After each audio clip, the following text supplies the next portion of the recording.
Hello and welcome to the latest edition of the Formbook, taking aim at Haydock, Ascot and Punchestown this weekend. Willie Mullins' bingo is already at play, but there's plenty to enjoy on this week's show. Jake Price and Dan Overall with me to preview three cracking cards across all the action in Britain and Ireland.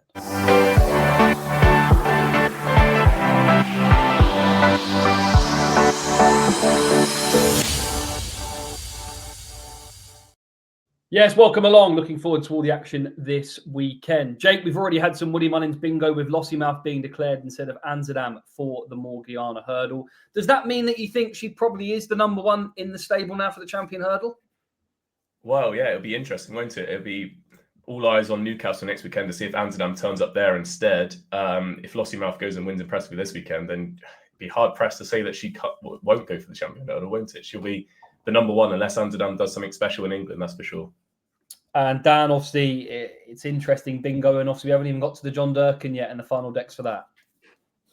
Yeah, I mean, I think that'll be less dramatic because I think he'll just throw basically all of them in there that he's currently got confirmed. And we all know that's a bit of a starting point for all of those runners, really. So it's not a defined target. But yeah, it's always good just to kind of get the season started with the unexpected twists and turns that we know we're going to be getting for the next 4 to 5 months anyway. Let's get cracking then. First up, Champions Full Gallop. Final episode airs on ITV tomorrow night. You can watch that and then stay up for the Ashes. Race IQ, that obviously you can access on the racingtv.com website. Metrics available minutes after every British and Irish race. Will we see a horse match final demands 9.2 on the jump index this weekend? Heroic, magnificent, majestic, authentic, spectacular. No, that's not a description of me. It's what you can expect with the 3 1-month trial of Racing TV. But don't forget, it's Black Friday next Friday, so there might be a decent offer to enjoy on that occasion as well. And don't forget, it's Safer Gambling Week across the 17th to 23rd of November. Only bet what you can afford. There's plenty of tools and help that you can access to make sure that you're not gambling without your means. So set yourself those limits. Follow at SG Week or follow the hashtag SG Week 25 and you can get involved on social media. And there's plenty of people to talk to. Visit safergamblinguk.org or the gambling helplines if you are worried about your gambling. Numbers are appearing there on your screen. So let's have a look at all the action then when I get rid of Spectacular off the screen. First up is the 12.08 at Haydock. And Jake, you've got a selection here in some familiar colours for the Skeltons on Saturday at Haydock. Yeah, it's a Grade 2 novice hurdle. Mass Man turns up here, having been impressive on his hurdles debut at Chepstow 47 days ago. It was a bit of an interesting race. He went and won it very easily, but I think they wanted to get him out a bit sooner than this race. But he's had a bit of a hold-up, so I think that's probably why. And as such, I'd probably just watch him this weekend. He may be well good enough, and if he's over that issue, I'm sure he'll be absolutely fine. But he's an interesting horse going forward, that's for sure. Stick to the Plans also in here. He ran 43 days ago in the Persian Moor and won that nicely. Carries a £5 penalty. The choice for him was going for either the Greatwood or here, and amazingly, the best of ground has ended up being at Haydock rather than Cheltenham, so they've turned up here. I'd probably be keen enough to take him on because I'm not sure how good that Persian Moor form is, especially as it was against a lot of summer types at the time. But the one I really like here is Double Measure for Dan and Harry Skelton. He made his hurdles debut at the beginning of November where they were running all of their novices first time up, leaving a lot to work on, that's for sure. They weren't really using the stick. They didn't use the stick on this lad. And they were just trying to give them a nice, easy introduction before going on to bigger and better targets. He finished second on his hurdles debut. That was behind the Blue Room of Ollie Murphy. He's a really nice horse in his own right. And had Harry Skelton actually used the whip that day, I think he Double Measure probably would have gone on one because he was only beaten 3/4 of a length and travelled all over his rivals. So the plan straight away after that in a stable tour was to come to this Grade 2. They think he's got loads of speed. They think Haydock's going to suit him with that long straight.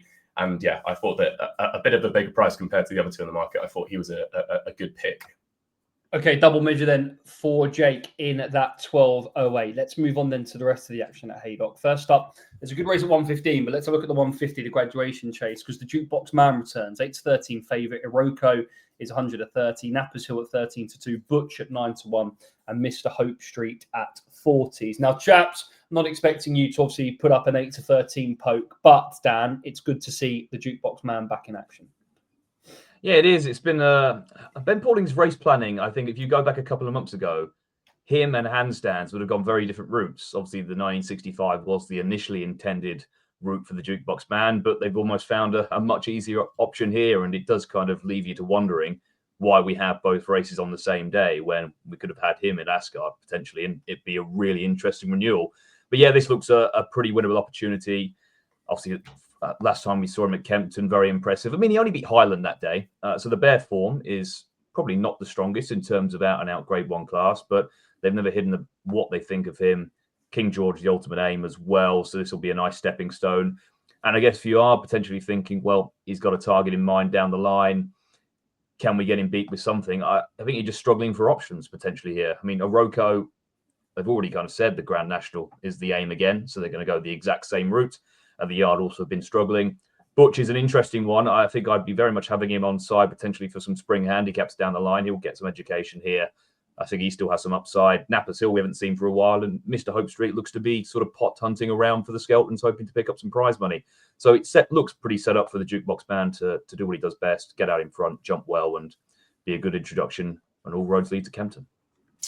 Yeah, it looks that way, I think, Dan. Jake, anything else you'd sort of say if we have a brief word? I know Dan sort of mentioned them all there, but Iroko obviously brings that Grand National form to the table, but a bit like an Iron Maximus, for example, who finishes second in this, all roads are going to lead back to entry in April rather than landing this probably.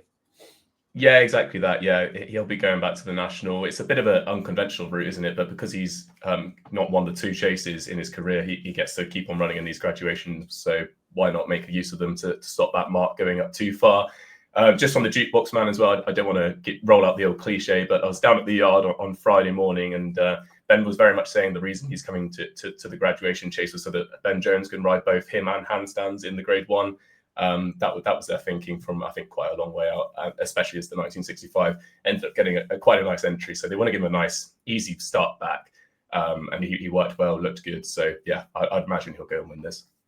That's why you watch this show. You're getting intel from those on the ground. So the Jukebox Man then in the graduation chase. Let's move on then to a very competitive event. This is the Stayers Handicap Hurdle.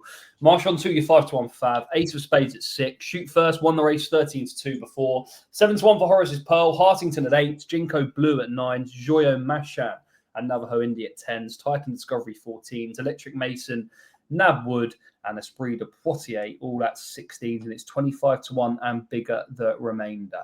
Let's come to you first on this occasion, Jake. Who's going to be your selection? Yeah, it was very much weather watch for me this week. Haydock's had a bit of rain, but it's still good to soften out all over on the hurdles course. It's going to be dry for the whole of Thursday and Friday. There's a bit of rain overnight into Saturday, but that should be absolutely perfect for Machan too. He's one of my handicappers to follow for the season, and he obviously absolutely bolted up in that attempts qualifier at Cheltenham on ground that was perfect for him. He's put up £9 for that, which was enough, but I think if he carried another £9 that day, he still would have won. Such was the ease that he went on and scored under Hands and Heels under Harry Cobden.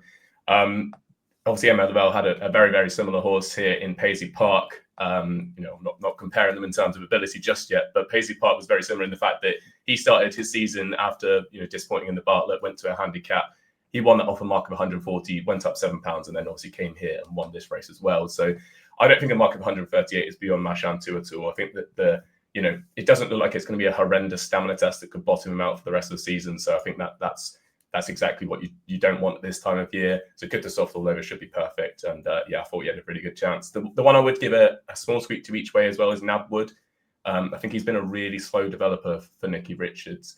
The pennies seemed to really drop last time out there when they finally stepped him up to 3 miles and he actually completed. He did try a attempts qualifier here at Haydock in February where he fell. But he was a dual winner over 2 miles, 6.5 furlongs. So I'm surprised it taken him this long to go over 3. But as I said, he travelled well, went away and scored quite nicely at Ayr the other day. And that was at a time when all of Nicky Richards were needing the run until literally that day where he banged in a hat trick. So that was you'd probably take something away from that Nab Wood will come on for that run. He was up 1-2-3 that day. He's up £5 now, but I still think he's got an each way chance at a bit of a bigger price. Okay, Nab Wood then at a bigger price for Jake, and also Marchon 2 being his Nab in that 225. What about you, Dan? Who do you like? Yeah, it's a nice race. Always tends to be, and it normally ends up being a bit of a race to follow in terms of 3 mile handicap form throughout the season. It has been a race historically that you're looking for a horse who's almost never tried this trip, or is at least stepping up in trip. And I think one who's always been crying out for it, despite having some exceptional 2 mile handicap form, is Navajo Indy. who stepped up in trip when we last saw him at Cheltenham in October to 2.5 miles behind Friendship. He was always pretty much up with the pace that day. Friendship was kind of mid-division to prominent, but Navajo Indy got into a prolonged battle. And you look at those who's kind of up sides, sort of a mile out, they will finish way out the back or pulling up. So I thought it was a really commendable effort to finish second to a horse who's clearly progressive in his own right, up a few pounds for that. But I also like the way he stuck to his task there. You think when he's kind of headed, going down to the last, he could have just faded and finished third or fourth, but he stuck his neck out, clear second that day. And he was actually meant to run an Aintree at the end of last season over 3 miles. I think they've always had the idea that this is probably a horse who's going to need a trip in time. And I think it's been to his credit that he's been so effective over 2 miles. So while, yes, in theory, he has stamina to prove, I think on the evidence of what we've seen, there's every chance to believe he'll get the trip and also probably improve for it. And maybe one, I think the ground's gone against him, but Esprit de Poitiers was in Nabwood's race where he finished fourth at a time where Lucinda Russell's horses were all generally needing the run. He missed all of last season, but he was a pretty high-class novice hurdler before that. And before this day, he was last seen finishing down the field in the Mersey, but behind Brighter Days Ahead, hence the regard he was held in. Forward-going type, but he's very effective on heavy ground. I think there are more races to be won with him over hurdles this season. I think that Marcus still leaves plenty to work with, but he'd be one who'd want it soft to heavy. And the fact that we're now sort of good to soft, minimal rain forecast, I think the ground's probably just gone against him. Okay, Esprit de Poitiers each way for Dan. And as we already mentioned, Navajo Indy in that 225. Right, next race we're going to have a look at is, of course, the feature at Haydock is the Betfair Chase. 6-5 Fab is Great Dawning, 3-1 for Haiti Couleurs, 5-1 for Royal Pagaille, 11-2 for Handstands, Stellar Story at 12-1. Just the 5 runners. Average Renault, I think you've got to say. Royal Pagaille, of course, comes into having won the last 2, but Great Dawning narrowly denied in the race last year, Dan. And really, with ground in his favour, this has been the long-term plan. He's surely the one they've all got to beat, no? Yeah, I think last year as well, obviously, Tradie short him running. He got to the front. I just think that the warning signs were there with that errant jump at the last, and Royal Pagaille does what Royal Pagaille does. Haydock testing ground. He just grinds it out to win again, and probably this year has a bit more on his plate. But also last year, you remember they were desperately trying to get a run into him, and they missed 2 engagements because the ground was, they deemed, a bit too quick. So he ended up coming here fresh, and I think if they got that run into him initially, I think there's every chance he would have held on here. But I think this time around, no real option to have a run in between. They've definitely had this in mind, and they're unlikely to find a better Grade 1 opportunity for him. Obviously, the end of the season, a very creditable run behind Gaelic Warrior at Aintree. That's probably the standout form here. And yes, obviously, those who are behind, in theory, have plenty to prove. But I mean, Great Dawning went into this race rate at 157 last year.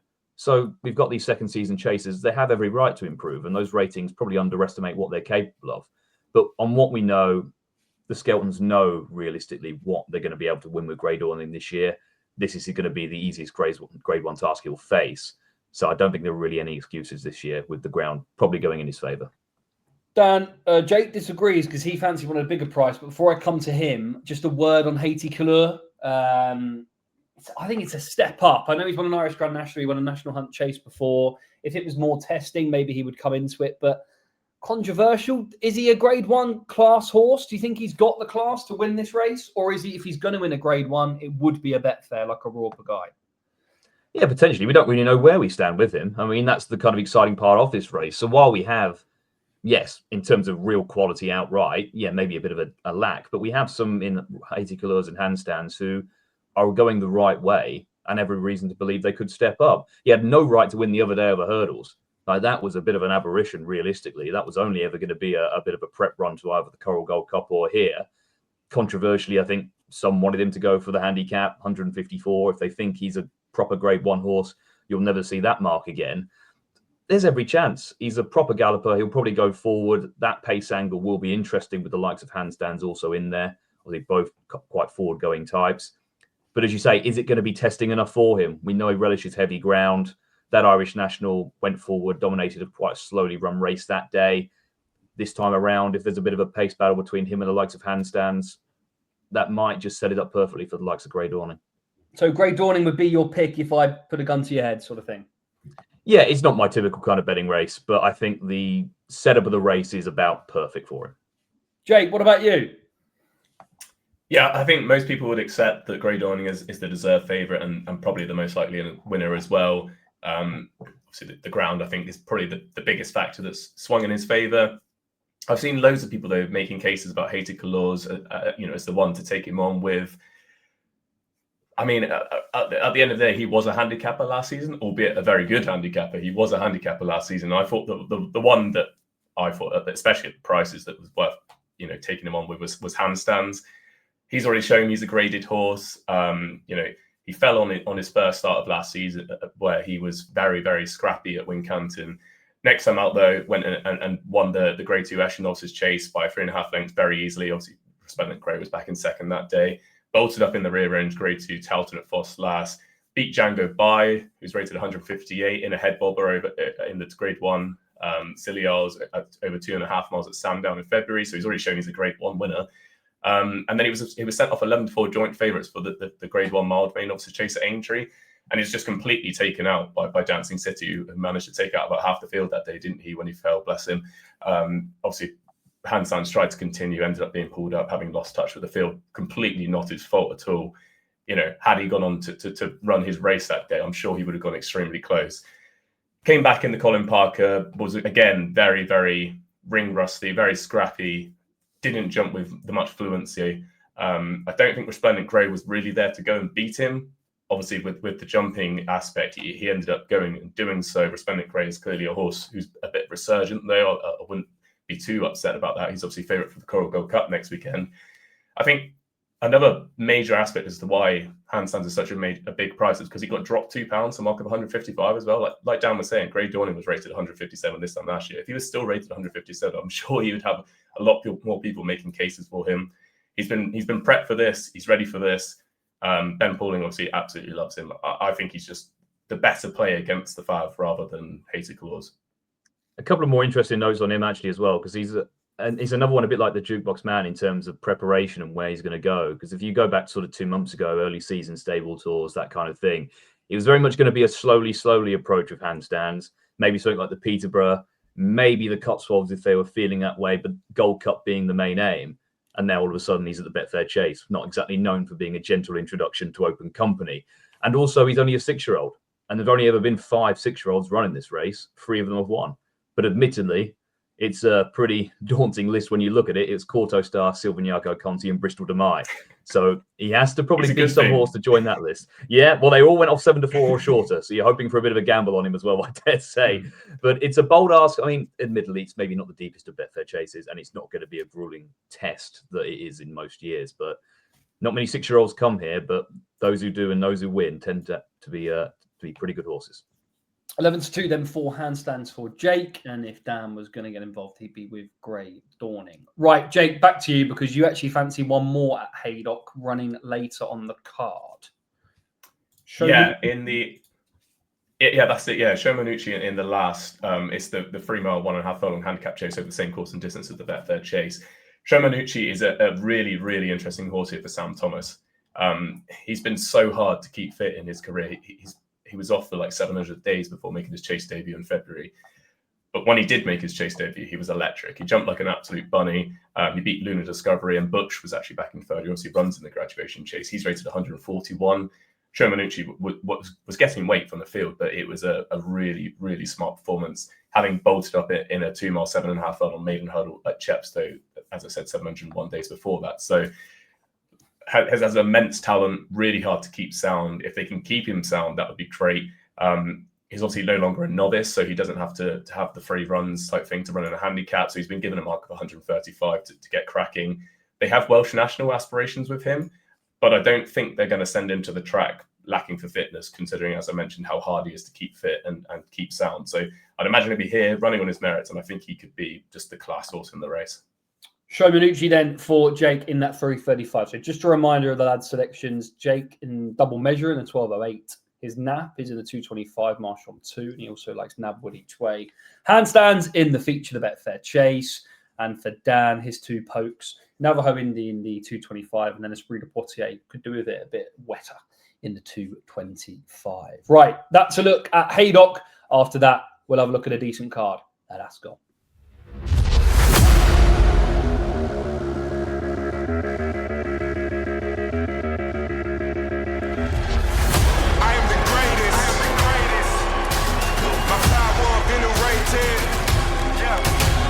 History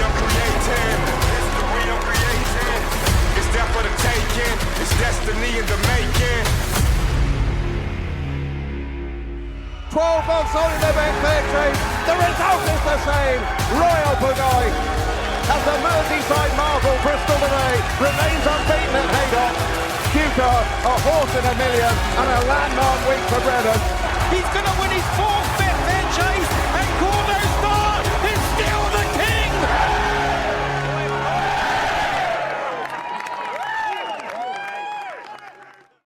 Yeah, good promo that. Saturday, 22nd of November. Enjoy it. I'll be walking around IKEA, but I'll try and have it on my phone at the same time. Watch Racing TV, enjoy the action live. Right, not on Racing TV this weekend, but you could argue it's one of the best cards.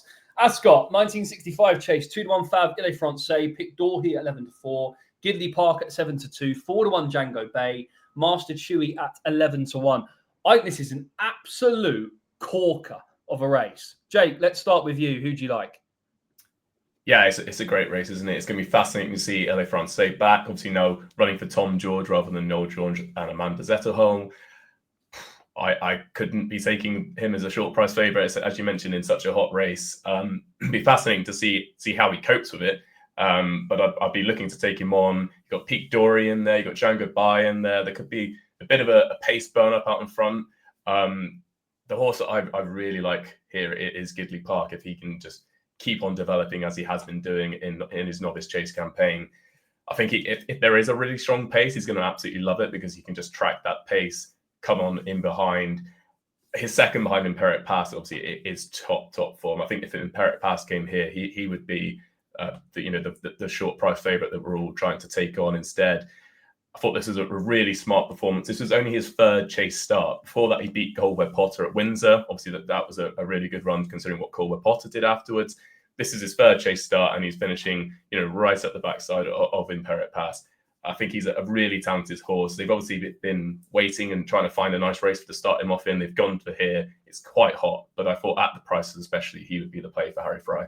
Goodie pot for me as well. I think he's got really leading claims. What about yourself, Dan? Well, he's interesting because obviously he pretty much made most of the running at Aintree and in opposition here. And he also made most when he won at Windsor as well. So tactically, against the likes of Pete Dory and Francais, how's that battle going to develop? Because Francais only knows one way, but he's definitely going to have Pete Dory for company. That's almost certain. I'm sure Brian Carver will be aware of that and not overly eager to get into a prolonged pace battle with those two. But if Pete Dory can put in the generally solid round of jumping he does at Ascot, then that's going to really upset Francais, who tends to throw his toys out the pram once he doesn't get it all his own way. So couldn't really be touching him with a short price. So I just thought it might develop in a way that suits Jango Baie, who you saw that day, finish about a nose behind Gidley Park, having come from off the pace. Obviously won the Arca before that in very dramatic style. Now I can completely see the case for maybe Gidley Park almost having this more of a target than potentially Jango Baie, who may well obviously go on to the King George potentially as being his main early season aim. But I just thought with the way the race might develop, if Gidley Park does also proceed to get involved in that pace battle earlier, that's definitely going to suit Jango Baie. Obviously, Aintree 2.5 miles, that would have been sharp enough, but the extra furlong at Ascot, stiffer track.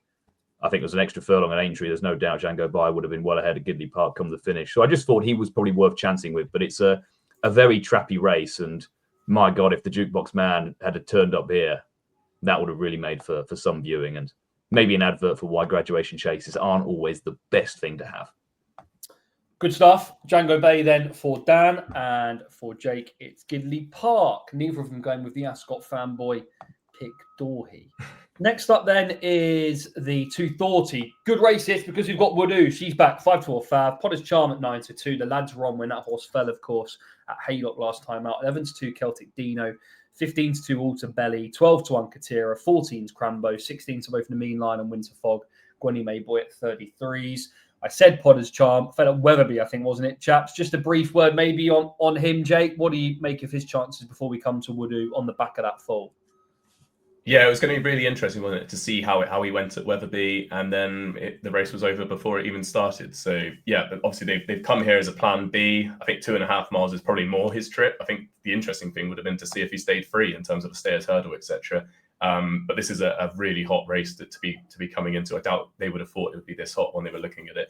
was looking at the some previous fields in both this and the 1965 over the last couple of years, and they are absolutely nothing on what they are this year. So it's great to see so many good horses. But here's your Mares Hurdle winner. Woodhoo is in here for Gordon Elliott. She travels across. She gets such a favourable swing at the penalty structure here because she hasn't won a Grade 1. She's obviously a mare. She gets all the allowances. She's got bottom weight. She only has to carry 10 stone 7. And she's already rated 154. Obviously, the Martin Pipe victory, as you can see on screen, where she went and absolutely bolted up. And then, her other performance was finishing up the arse of Lossiemouth. And, we can't say, that many of these can do that type of performance. So I think that she's going to take all the beating here. I think as I said, I think she's the Mares Hurdle winner. As long as Lossiemouth goes champion hurdle, I think Woodhoo is going to take some beating in that. And I absolutely love her. So I will not be ditching her today.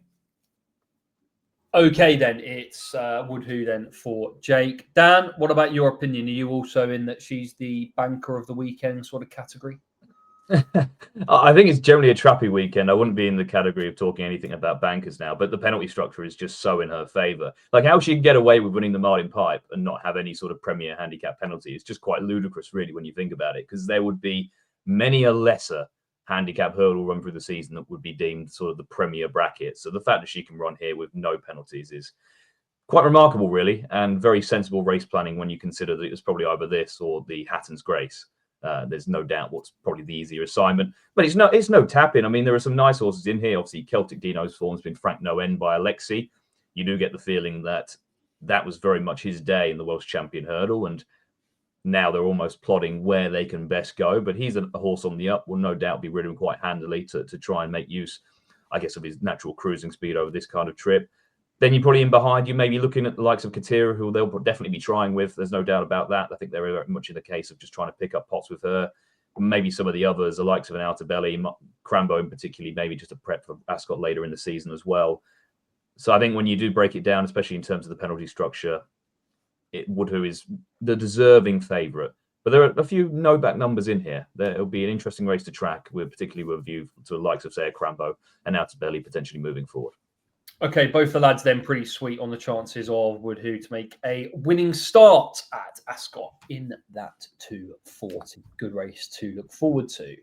What about the rest of the action at Ascot? Dan, you like one in the Berkshire National?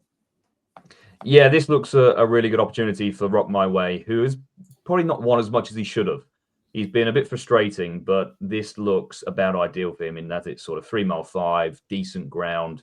The Tizard's in really good form. And obviously the recent O next to his name, he ran at Cheltenham in October when, generally speaking, the yard were all needing their first run. And also Rock My Way's profile is that of a horse who needs his first run of the season. He shaped well for a long way that day, just faded sort of on the run into the straight. No disgrace whatsoever.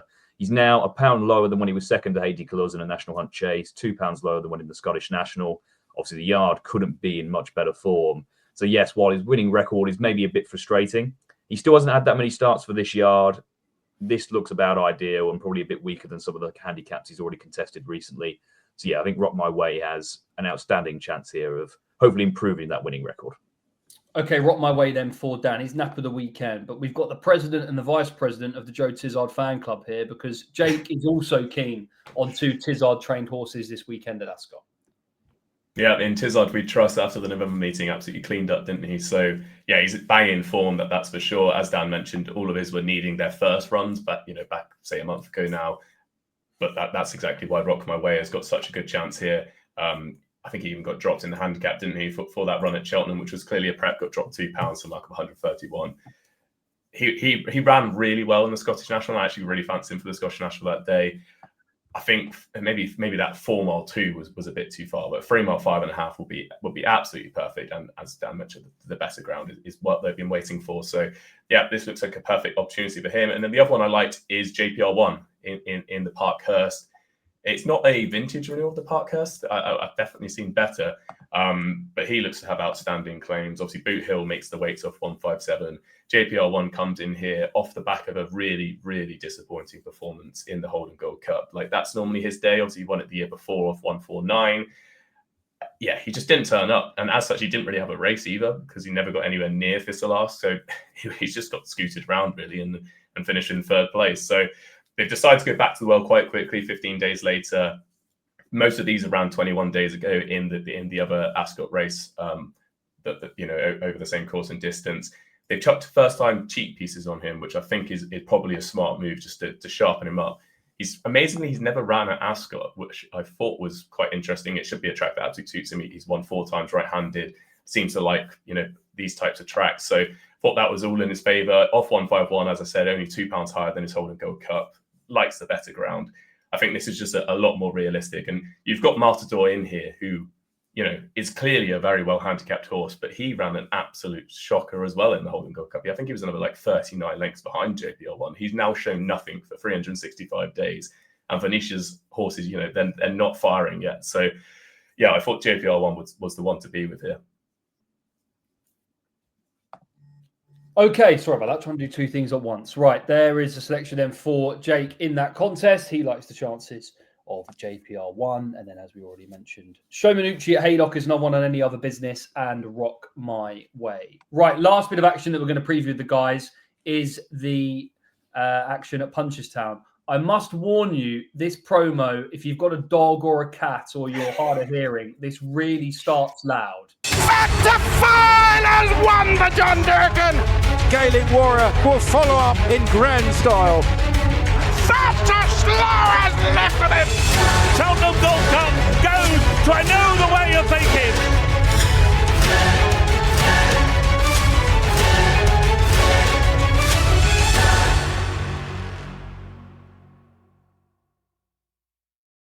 Dan's removed his It didn't just start loud, it continued loud. Right.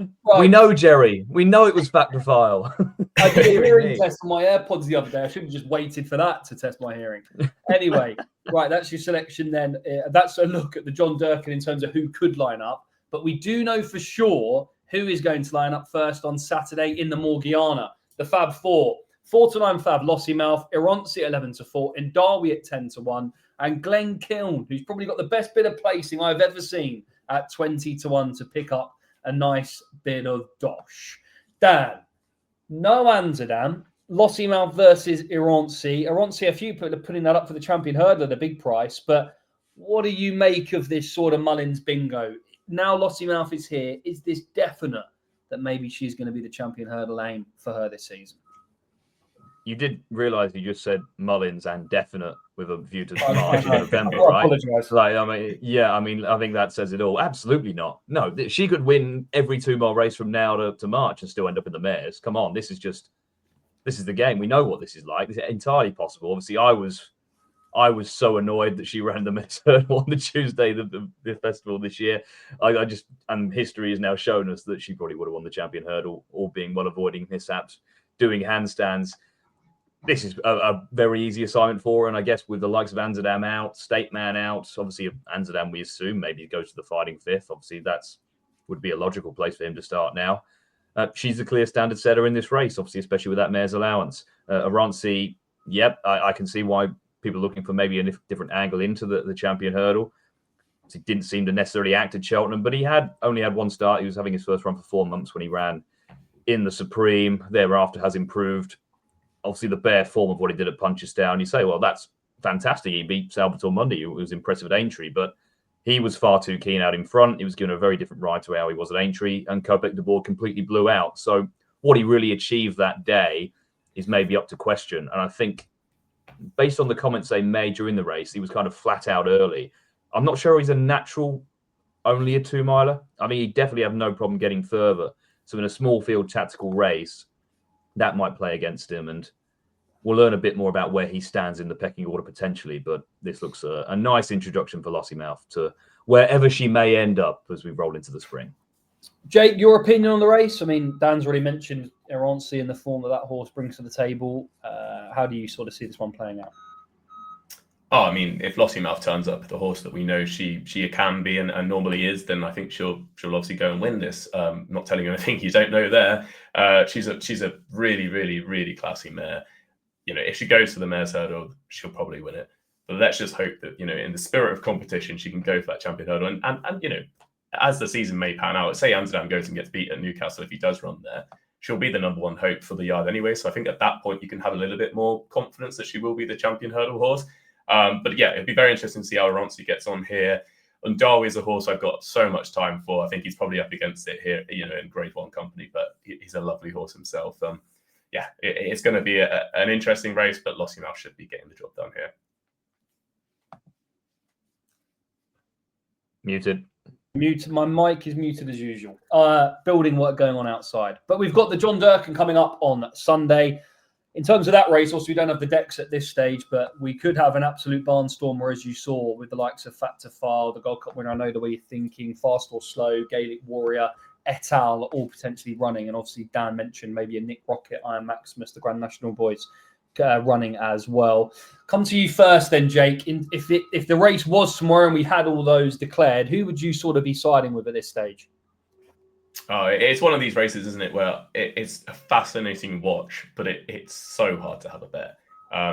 Clearly on all-known form and the 2 mile, 3.5 furlong trip, Factor File should be the one that goes and wins this, because he is probably the quicker horse in the field. Obviously, his win last year was an equally strong field, and he went and won that nicely first time up. I think that he'd definitely be the one to beat.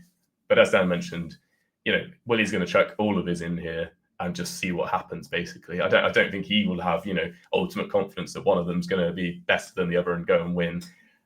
I think Factor File obviously is that one, but they all have bigger targets in mind. We know that. Gaelic Warrior and Factor File both in the King George. Could that be the way they go? Fastorslow is coming back from 364 days off. His target's the King George. I don't think he's going to be A1 for this. I think the King George will be very much the day that they've been looking forward to, as they were last year before he picked up that unfortunate injury.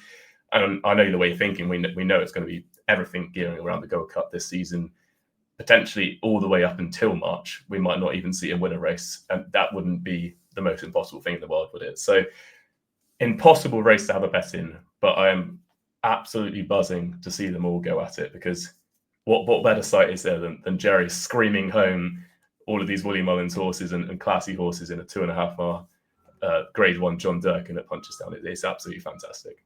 Let's hope as long as Jerry, the volume's a bit lower. Let's hope this weekend. He might need that.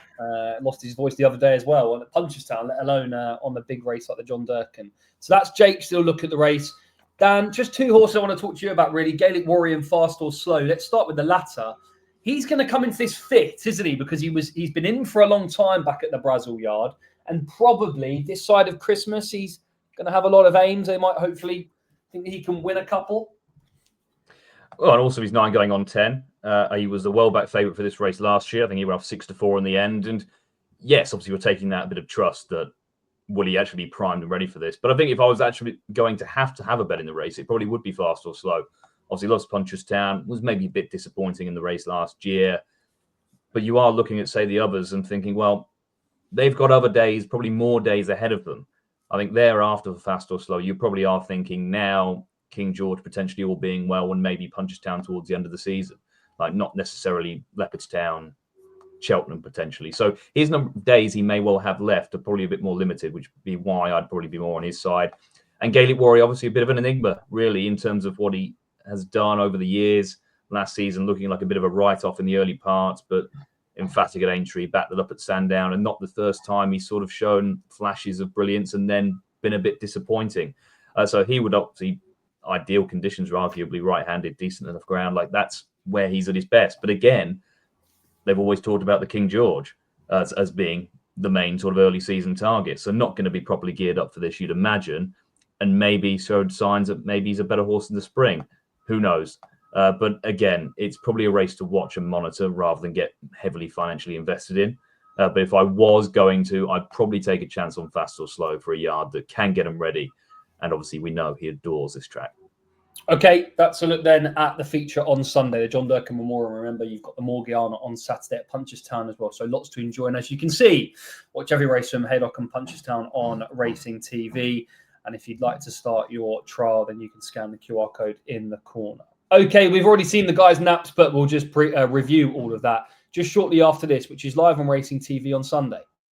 Japan's legacy of beauty lives in all we do. Rare sensibilities and breathtaking skill show the way to the finish line. That beauty and that power take you to another world. Racing is art. Next Sunday, obviously. The sound on that one was a little bit better. Right, let's have a look at the naps then from the chaps. Let's start with Jake. Your nap of the weekend is... Yeah, Mashantu in the big stairs handicap hurdle. I think the ground's come absolutely perfect for him. There should be no issues in that regard. I think he's got plenty more in hand on his current mark, even going up in the weights. Yeah, I think he's just really talented, and yet he could end up being a stayers hurdle horse if he goes and wins this nicely, rather than a Potemps horse, which he currently would look at. So yeah, Mashantu, I think he's got everything in his favour. Mashantu then for Jake. Dan? Rock My Way in the Berkshire National for a yard who are in flying form, had a run under his belt, always been a horse who improves for his first run, down in the weights, and has some really strong handicap chase form towards the end of last season. Everything is set up for a big run, and while there are no prices currently, I'd hope for a sort of around 7-8 to 1. An each way price would be ideal. Okay, that's a look from the lads. Thanks as always for their company, and thanks for sticking with me this morning throughout a few technical issues. But looking forward to all the action this weekend across Haydock and Punchestown on Racing TV. I remember lots to enjoy. Apart from that, coming up, as I mentioned, you've got the Haddon's Grace, the Francais Winter Festival, the Tingle Creek Festival, all live on Racing TV. Just a reminder, Champions Full Gallop streaming on ITVX. Watch the final one tomorrow night on ITV. Race IQ, make sure you're checking that out. And as I mentioned, if you want to take part in the 3 1-month trial, get involved now, or maybe just wait till Black Friday. I'll leave it in your capable hands. And Safer Gambling Week. If you need to talk about your gambling, there are plenty of tools that you can utilize. Head to the Safer Gambling Week website, or indeed follow their social media channels. It's okay to talk about your problems, and do set yourself limits if you feel like your gambling is becoming a bigger problem. There you go. That's a look then at all the action this weekend, and looking ahead to next weekend, there's plenty more to enjoy as well. Not on the channel, but you've got the Fighting Fifth as well with Constitution Hill. We'll be back in terms of the Formbook, even with the Tingle Creek preview. Look forward to bringing you that with Ash Simmons and Katie Midwinter live next time out. But for the time being, good luck with your bets this weekend, and please remember to gamble responsibly.